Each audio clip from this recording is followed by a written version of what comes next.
Hi, welcome to episode 5 of my series on how to do it all.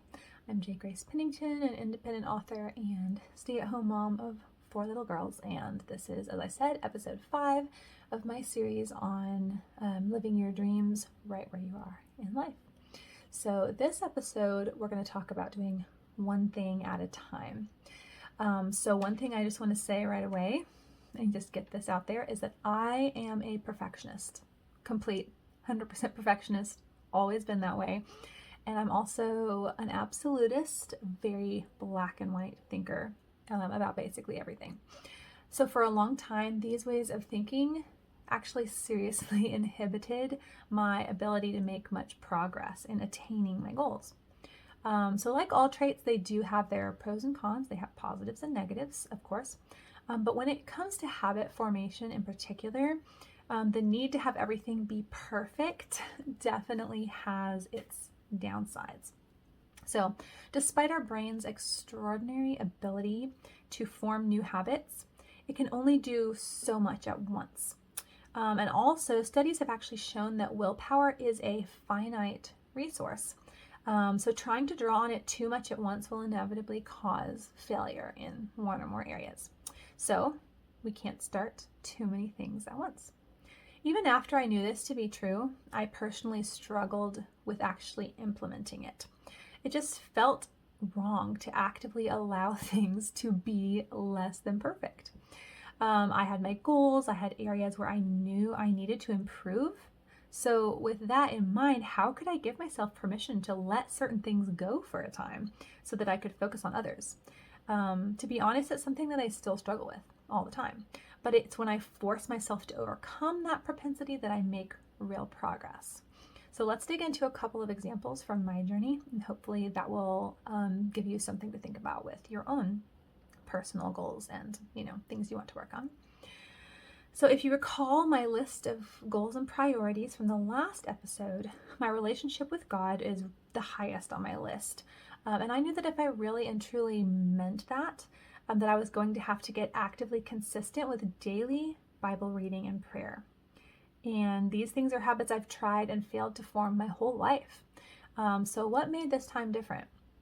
I'm going to say that there's 2 things that made the difference between the past couple of years where I've been really consistent in these habits and the whole rest of my life before that, where I would try to start, fail, fall off the wagon for a long time, try again. And the 2 things that made this different were commitment and focus. So as for commitment, that simply meant that I just had to bite the bullet and set an alarm for way earlier than I want to get up each morning and actually get up when the alarm goes off. I am not a morning person, naturally. I'm just not.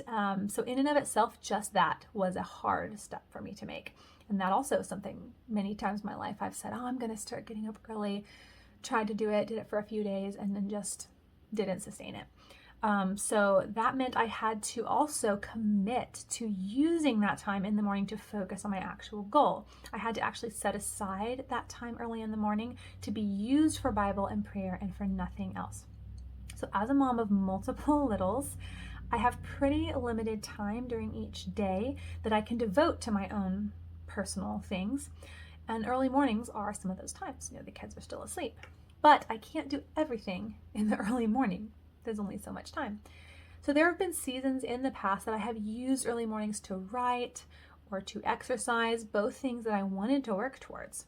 But as I started my journey, I had to accept the fact that I was not going to be able to do all those things in my 1 hour or so chunk of time before the kids get up, which meant that if I was serious about putting God first, I would have to use that time for spiritual disciplines rather than things that can sometimes almost seem more productive in a way.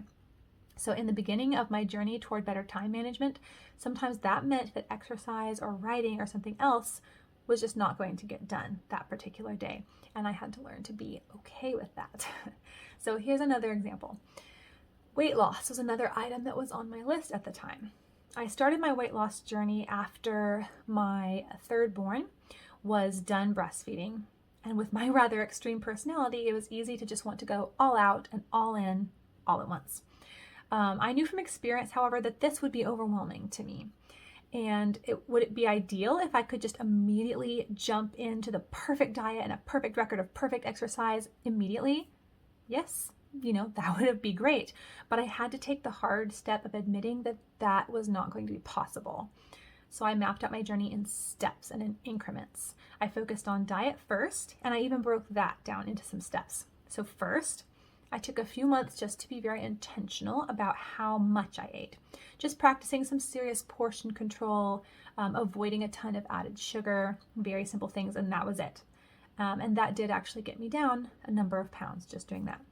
So once I got that, I took a month and I cut out all carbs, just because I knew for my body in particular, that would be a beneficial step to improve my overall health, as well as just continuing to lose weight. And that also worked for a time. After that, I finally jumped into my long-term intention of intermittent fasting. I read books on it. I determined what would work best for me and my family and my schedule. And I lived an intermittent fasting lifestyle of eating only 5 hours each day for several months. So sometime in there, once I was really established in my diet, I did start exercising too. And I'll talk more about that later. But for now, the whole point of that is that I had to take it all one thing at a time. I had to let myself be imperfect in the journey for the sake of my larger goals. And it worked. And I currently spend nearly 2 hours each morning in Bible reading, prayer, study, and I've experienced really immense and exciting spiritual growth in those past couple of years.